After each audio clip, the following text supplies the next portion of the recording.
Hello, and welcome to Guys Dealings with Feelings, a podcast focused on men's health and emotional awareness. Jason, a licensed therapist with over 19 years of experience, and I, being profoundly affected by the death of my son, share grounded conversations and practical insights to help men navigate modern life with clarity and intention. What's going on, Jay? What's up, man? Not much. We're going Back to at tackle school. back in school. Here we are. I told a couple parents earlier, we picked them up the last day of school yesterday, didn't we? Which really, between that and the white beard, I got some age. I got some miles on the tires. So today we're going to jump into overthinking. I think this is one that affects really a lot of us. And, Jason and I tackle this because I think it comes up in a lot of the different scenarios that we discuss. And it's, we get these ruminating thoughts and we can't get out of our head. And I want to dive into my personal experience with it. I don't know anything. I have a really strong idea where Jason's going to take us with it. But, I think that the practical experiences that we're all dealing with, whether it's at work, relationships, whether that's a significant other or a friend, we go through so much with siblings, our own children when they get grown. If we're going through a divorce, our exes, people at work. I mean, it never fucking ends with what gets put kind of in the input that we pick up on. And I think about some of the dumbest shit ever. 2-3 months later, what the fuck am I even thinking about this for? It's stupid. And it's not getting me anywhere. It literally gets me nowhere, as if it's some kind of practice. And we'll go through a lot of this, but, we replay the stuff over and over, and we're analyzing decisions over and over. And, we've had all the information we really needed. And we go from decision making into anxiety making pretty quick. And I know I was right with it for a long time. And I don't know. Hopefully Jason's going to give us a little bit of insight on why we're doing it. I know I got hung up. Hopefully Jason can also kind of take me back. It was many years ago when he passed that I was going through therapy and was catching a lot of information. And, when you go to EMDR, there's a transmagnetic stimulation or whatever. Don't go into those. And they would discuss things about what is happening with the trauma and how it gets stuck in a loop. And I think there's some breakdowns in the in the bang bangs in the brain, like how things are going from one place to another. Those get broken. And hopefully Jason can give us a little insight on that. But that, because I was stuck. Like it wasn't, obviously this is an extreme thing. This isn't like, did I say the wrong thing in the argument earlier? But I would just replay the day really for months. I know, probably years, just over and over and over in my head. You're I think you make the excuse that you're trying to figure something out. But again, going into EMDR and what the process of it is and what it's supposed to do, we can probably peel the layers of that onion back a little bit and get a little insight. So, we're overthinking. We make a decision or a statement or say something or whatever, and then we go back to it that night, that later, that some other time. We're back in it and we're replaying over and over and over. So you know what I'm talking about, Jason. I know this is something that you've at least discussed with others about and probably dealt with it yourself. So where would you start us off on this? Well, yes, and all the time. It's like every conversation. Honestly, it's because it's the related to the human condition, to the condition that we find ourselves in. Really. So I don't like in my experience, right? The only reason I ever got to a point when where I started asking questions like, "What is a fucking thought?" Is that is because I was like in hell. Like my experience was just so much suffering. It's so painful. That just certain questions I don't know. I don't. Uh, I started to ask certain questions that I'd never had before. Hmm. Uh, have you ever? Have you ever?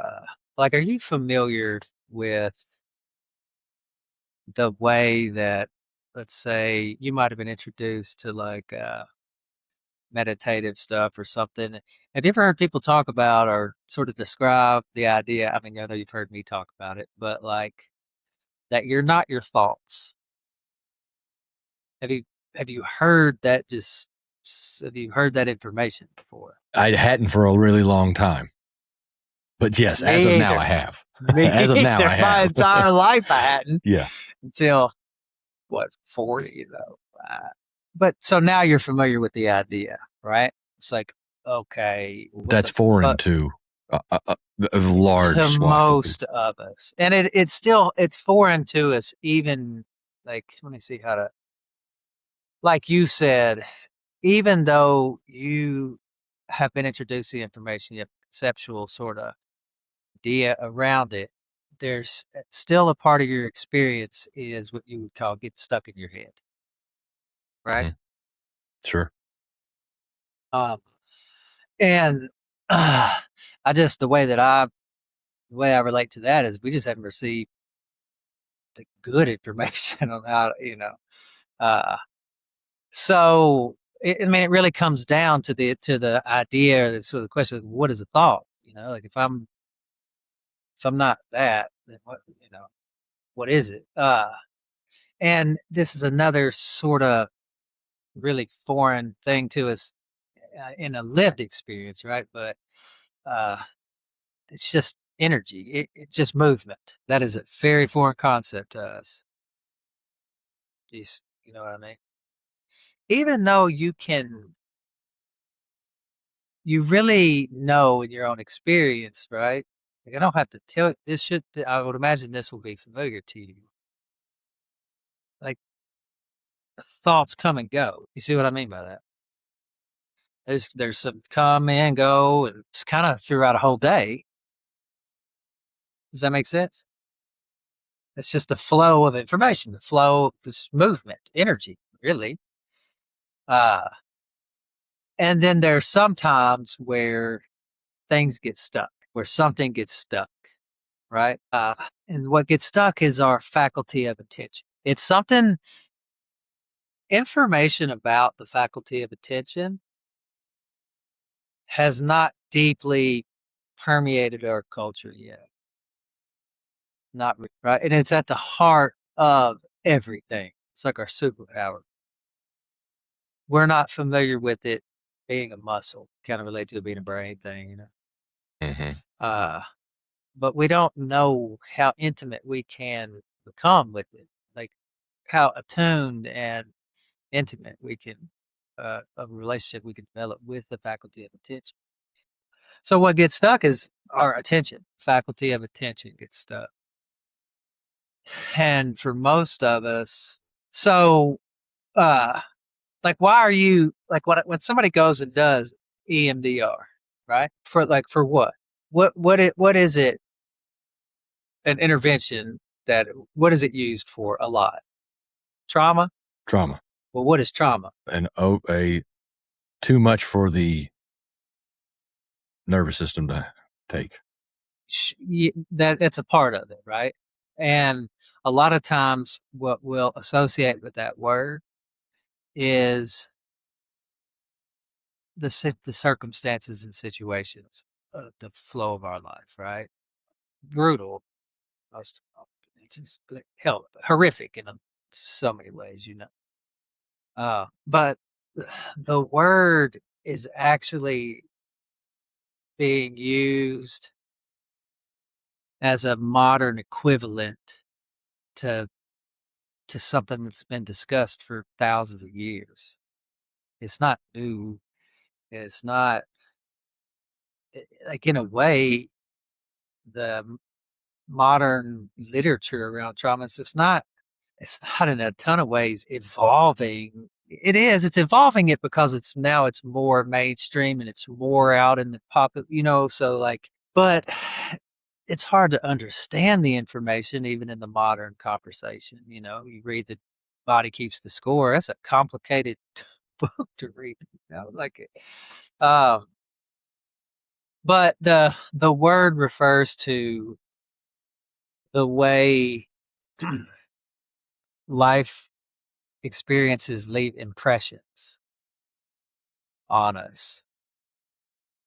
And it refers to the fact, it's just a fact of this environment that we're in. When you're unable to process and experience fully, right, it will sort of stick around until we're able to, right? Uh, and then the modern trauma landscape focuses a lot on the physical dimension. So it focuses a lot on the neurophysiology, the nervous system, right? Uh, like the body keeps the score is focused on that, the way unprocessed material affects our development, right?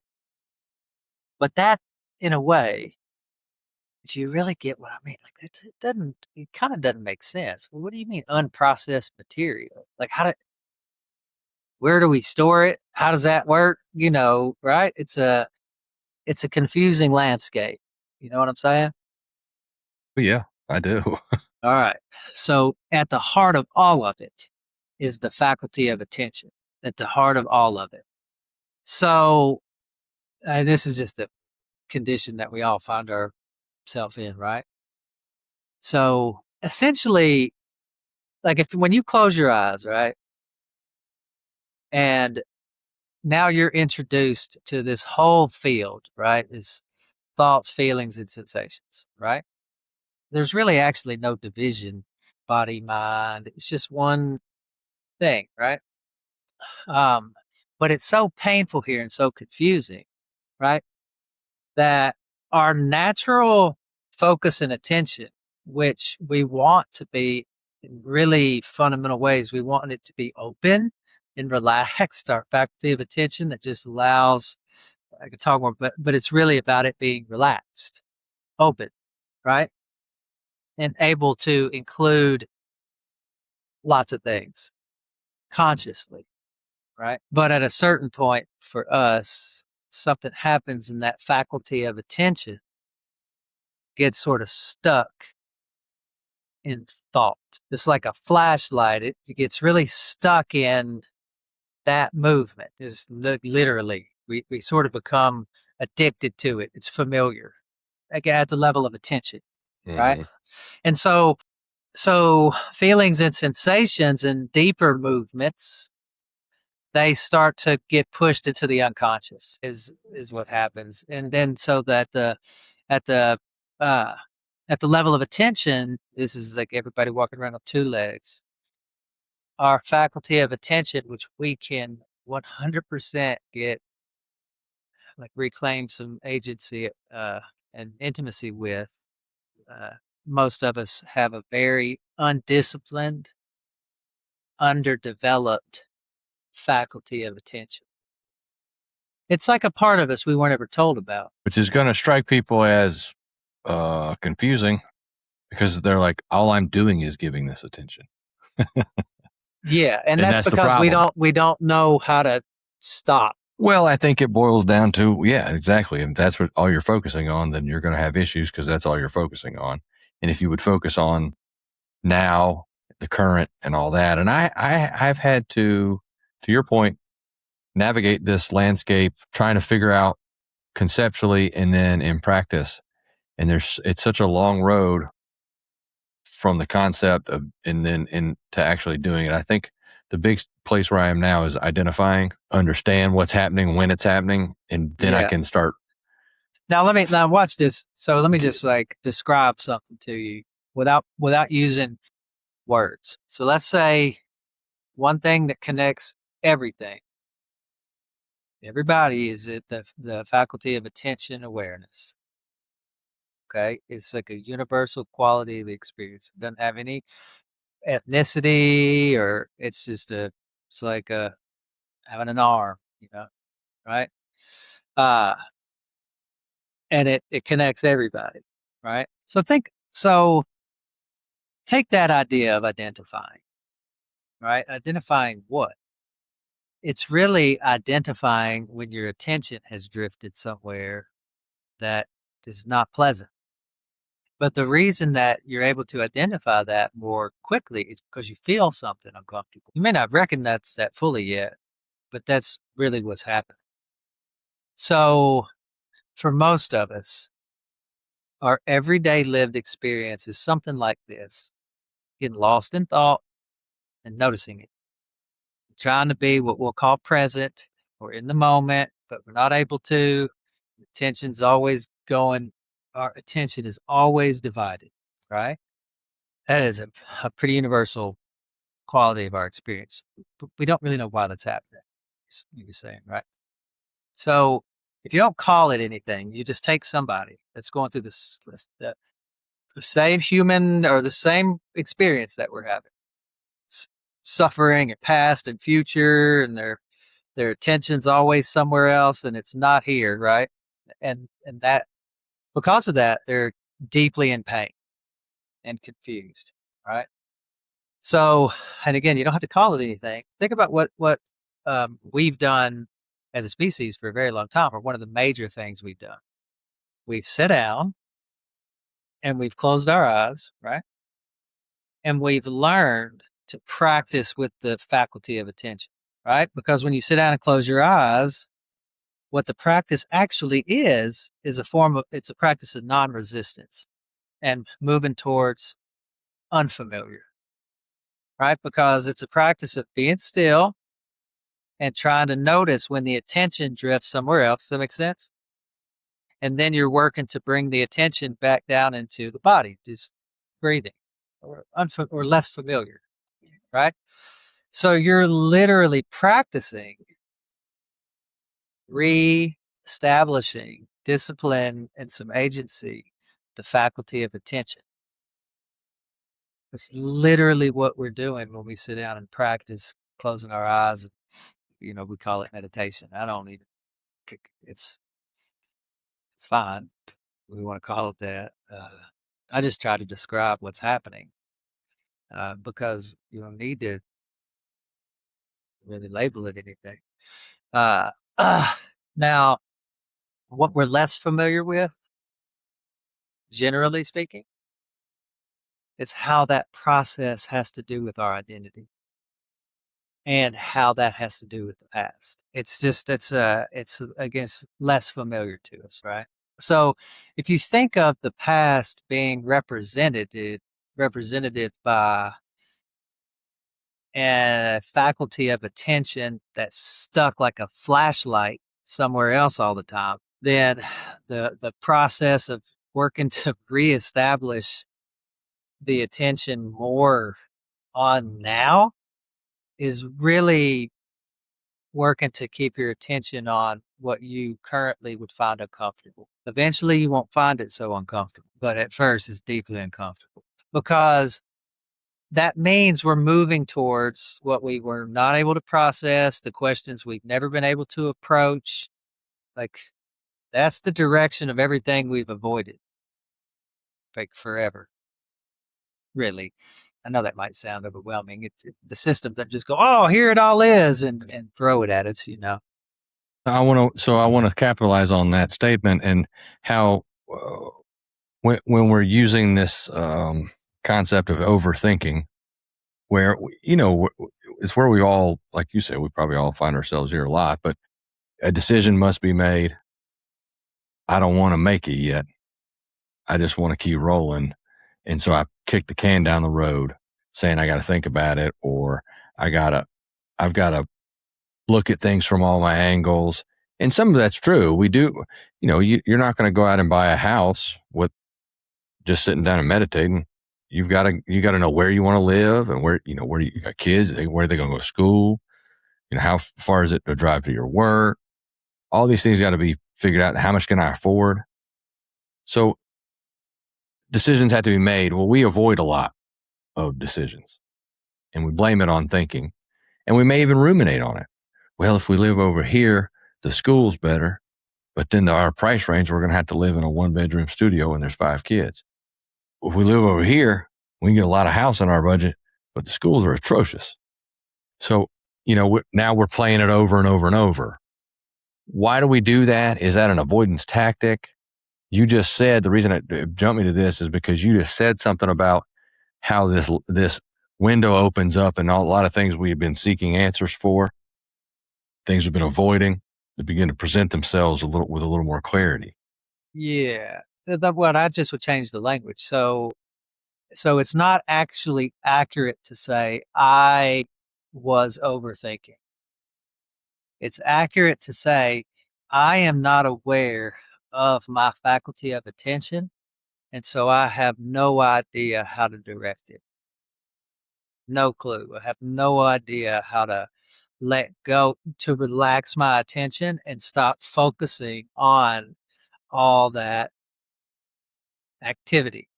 That's the most accurate way to say it, right? Like the reason, I mean, it's a really complicated thing you just touched into the idea, like some of the reasons why we have a difficult time engaging and making decisions, right? Like at the heart of it, what I would suggest is that a lot of that is related to an entire life that had um, that has had us believe that our happiness and well-being is dependent on things that we get and things outside of us. So we a lot of times we think there's like a right decision to be made in general. I'm not suggesting there's not a more wise decision that a family could make about where they move, but I think yeah, clarity is a pretty valuable part of that. You know what I mean? Uh, and then being able to accept whatever it is you become clear about. That's that piece right there. You know what That's I a big, mean? well, that's a big part because what do we do so many times? We make a decision, buy a car, buy a house, buy a ring, buy a fill in the blank, and buyer's remorse. It's Now here because we it are. doesn't do what we think it's going to do. Okay, so part of it's a break in the expectation. And Yeah. then is there not also I guess it threw me off because that's such a big piece.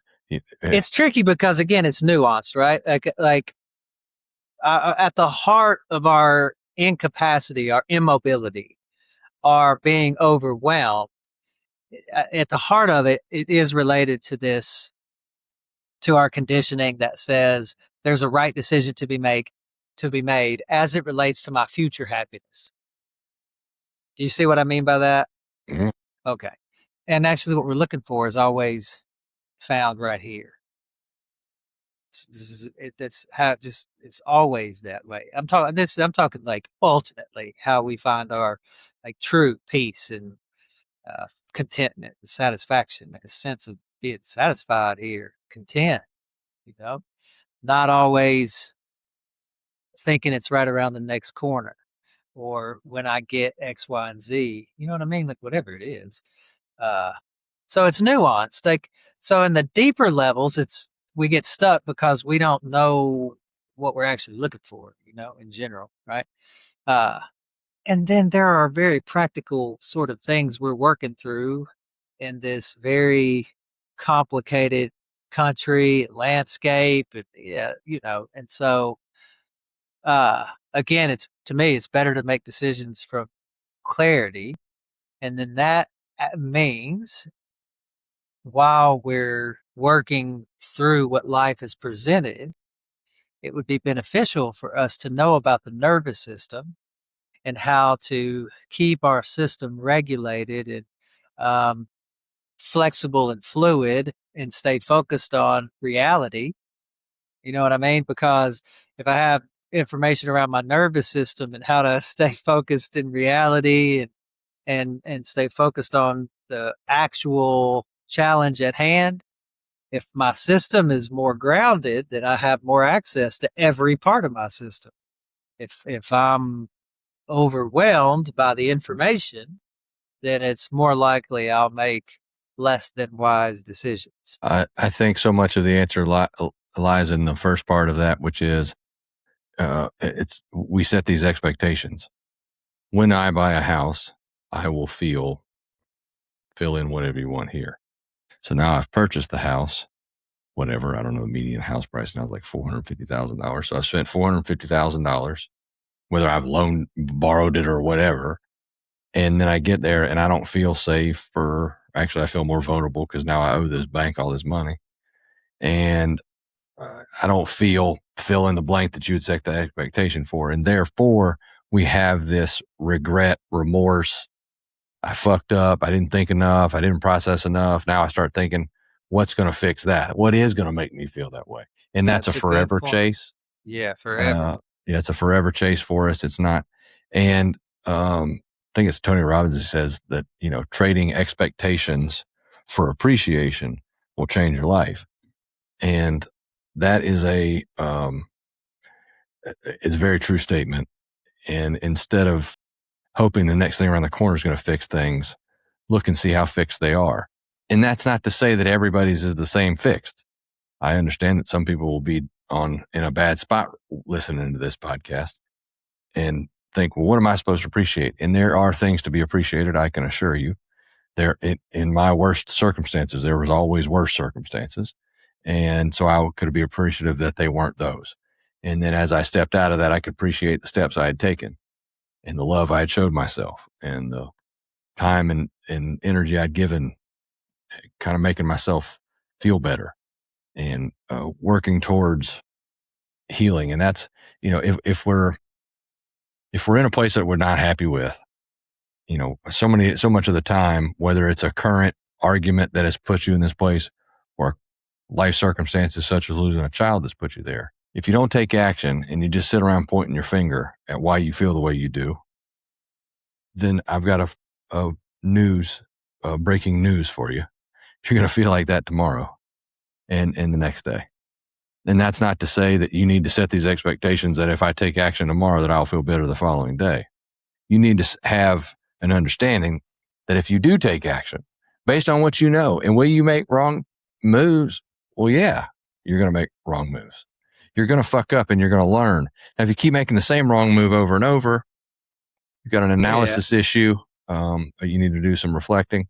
But I think that to Jason's point, the expectation statement is a global statement.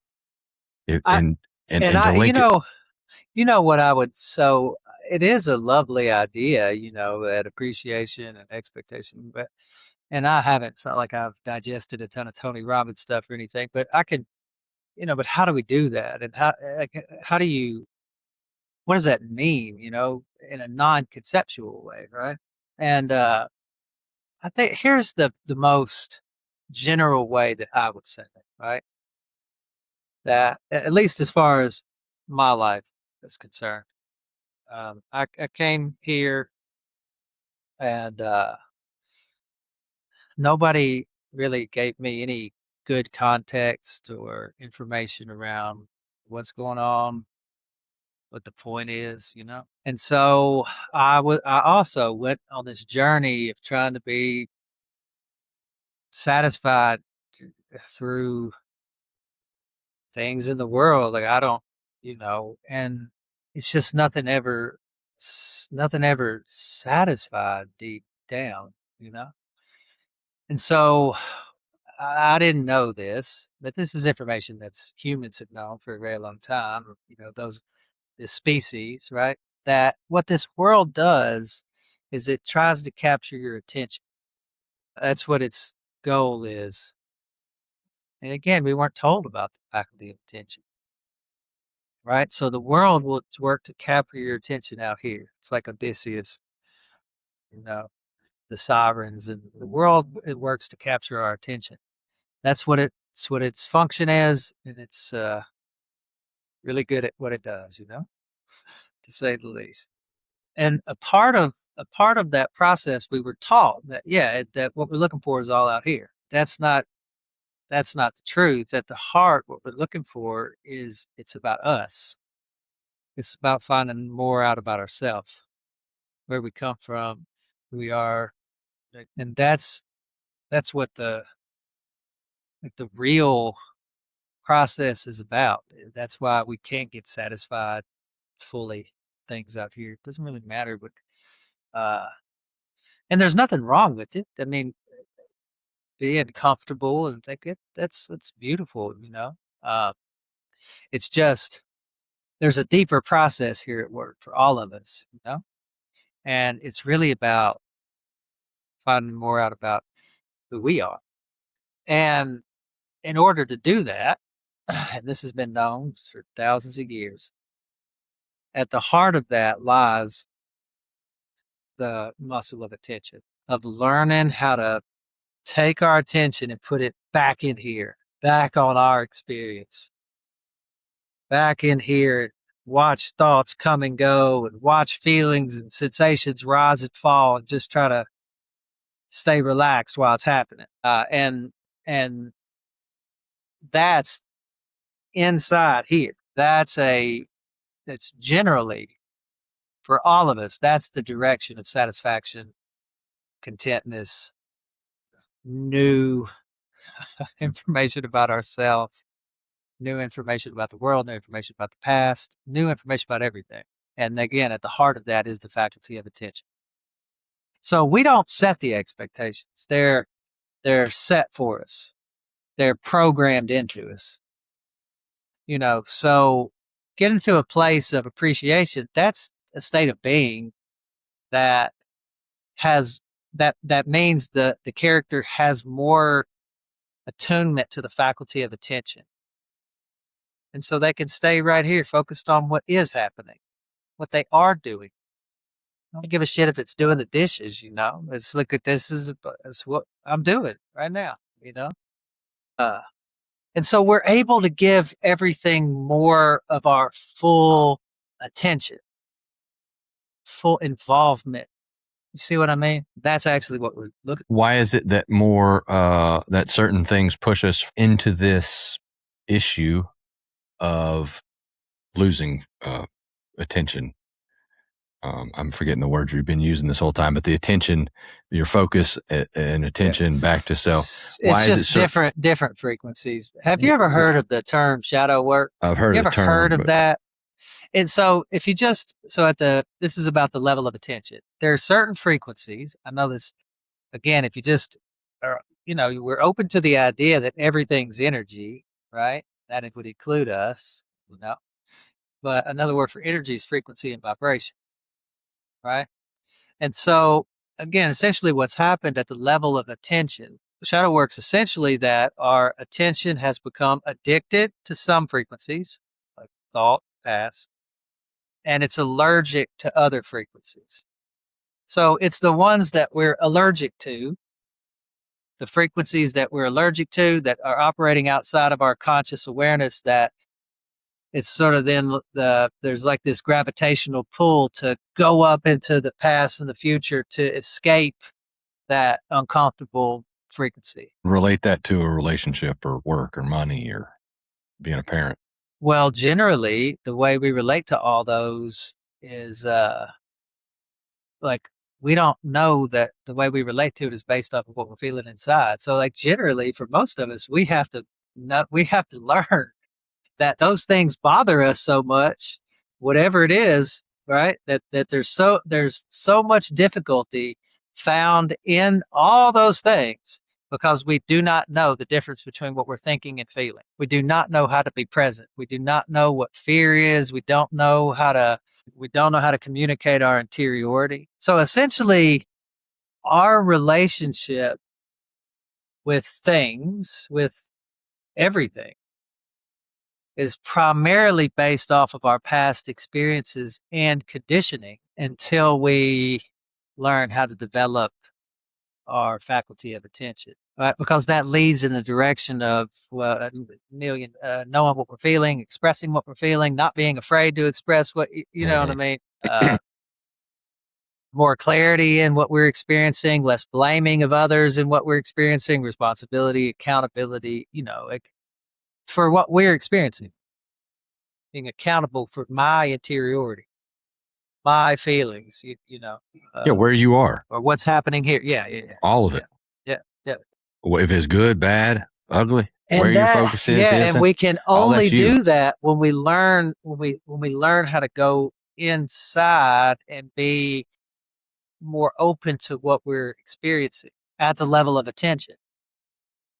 Right? Think about it. When a person sits down and closes their eyes and they start to try to relax, it goes to calm my mind, but it doesn't. Don't worry about that. When they try to relax and they try to focus their attention on the breathing, but the attention's just going everywhere, and we might say like, I couldn't stop thinking. Well, really, you are still learning about the faculty of attention. Like that's just energy that flows. You're trying to just be less interested in it, right?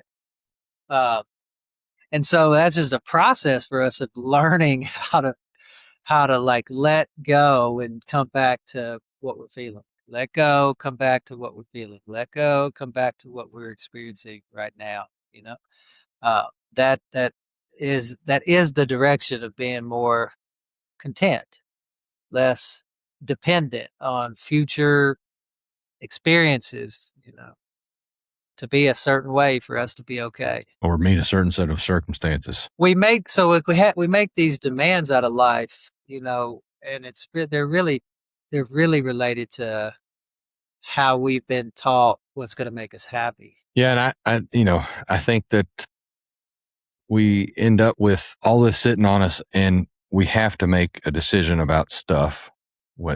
This we got to pay the bills and don't have enough money. I've pissed off my significant other. I've not made any changes in 25 years. She wants to leave me.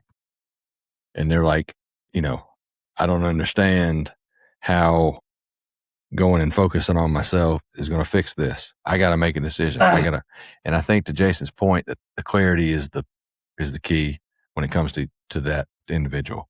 And what you don't understand and why you're so confused is because you're so disconnected. And, I know that for females, and I'm not trying to piss off any females that hear this when I say the word perimenopause. It's like, what's this motherfucker know about? But menopause will lend towards a female finding more of who she wants, what she wants, and how she's going to get there. She will be more in tune with herself. She will begin to have this clarity. And when you're so far from it, and she starts talking about this shit and it feels so foreign to you and you don't understand what the fuck happened. 25 years, everything was fine. And now all of a sudden it's broke and can't be repaired. If you just sit in well, she went crazy, you're going to be by yourself with that story. But if you can stop and do what we're talking about and focus on self and presence and meditation and understanding these things, and we've laid out a significant amount of the things that Jason rattled off just then. We've gone through in pretty great detail on these episodes, and that's what we're talking about. And if you can come up with this clarity, you can begin to find these answers. I cannot tell you how answers for questions that I had sought for a really long time began to present themselves. When I opened myself up to the understanding that I don't know, so I don't know, and I was open to answers finding me, and then being more brought in to staying on track with what I'm doing. Then these answers begin to present themselves, and it was they hit me like a load of bricks, and it was very frustrating because the answers had been sitting there the entire time. It was Yeah, my we just lack don't know the of, questions. We don't have the. or you think you've got the answers. And what's so Yeah, well, we fucking don't know that comical, questions are really are more important than answers. or Take the one answers thing. are laying there and you ignore them because you Well, we know don't know. everything. We don't know And the what's there. comical Yeah, part there's about a that is, closeness. Yeah, you need to be open-minded. You think we know so much, but yeah, shit's so broken. yeah. It's like, well, there's a Take correlation. this idea of just take the money thing, right? And obviously it's getting more complicated in our lives now. Things are more expensive, and like that. The financial piece of this entire experience is one of the most pressing parts of our whole experience, right? Now, one generally universal part of our experience is that we've been taught that things will provide what they will not.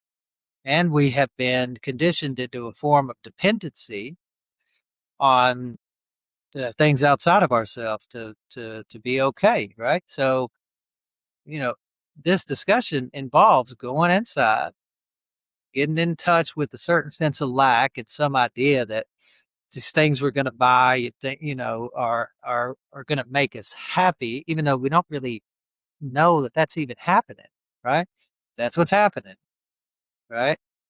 Well, this moves in the direction of having more clarity and discipline around finances, right? It's moving into a more disciplined relationship with money, with how money leaves, with what we spend it on. You know what I'm trying to say? Uh, just take that for example. Like, that's how going in this direction can help a lot of us in a way with finances. I mean, at least it can help us learn where we're doing things that we can actually change that would help, right? That's just an example. If you look at relationships, many one major this is general. I mean, meaning it's pretty universal. I'll put it that way. But I'm not making a black and white statement, right? But in many couples, one of the complaints or challenges will be a lack of presence. Now that often might be from the feminine to the masculine. You're not here. Where are you? Does that make sense? What I'm saying, Mm-hmm. right? And this is also something we're deeply unfamiliar with. One of the most potent ways to support our partners is by a grounded sense of presence, not being somewhere else. Because when our attention's all over the place, it actually means we're in an agitated state, generally. And that actually contributes to an agitation in our partner's nervous systems. A lack of presence is felt by another nervous system. So, this is working in the direction of supporting our partners by our presence. Not, you don't have to do anything.